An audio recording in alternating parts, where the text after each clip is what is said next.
Ассалаумағалейкум, біртсіз қазағым ағайындар. Міне мен таңертең шай осылай болу керек. Міне қойып қою емес. Міне қараңызшы, міне көрдіңіз ба? Осындай дайындап бермейді ғой ағайындар. Енді жер талғайтын жер емес деп ондай айтулар бар енді ағайындар.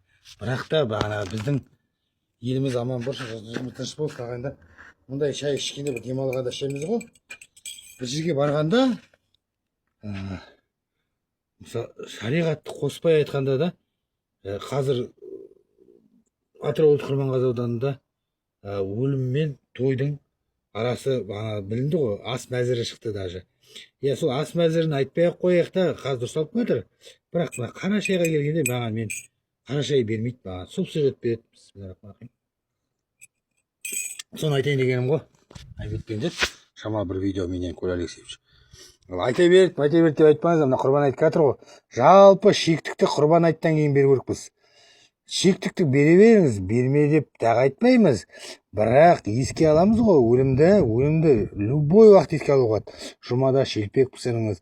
Ал егер құрбан айтта ертең тірілерге аман болсын, балам аман болсын, анам аман болсын, әкем аман болсын, жеңгем аман болсын деп құрбан шаламыз. Сол құрбандықты шалуға ұмытып кетпесін деп шектікті кейін бер деп тұр ғой. Жалпы шариғатта. Соған жайлап көну керекпіз. Еліміз аман, жұртымыз тыныш болсын. Менің аккаунтым, ағайындар. Менің WhatsApp-ым, менің аккаунтым. Мынау ұсқыным мен деп айтайын ба?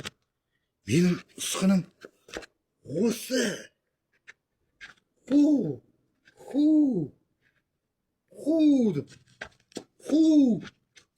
деп па. Сол сияқты. Еліміз аман, жұртымыз тыныш болсын, аманта болайық. Осындай шаруа. Машина осы. Үйінде көрсетіп жіберейін. Осы шағын үй болса, осыған не жетсін. Аманта болайық, құрбан айт қабыл болсын. Құтты болсын.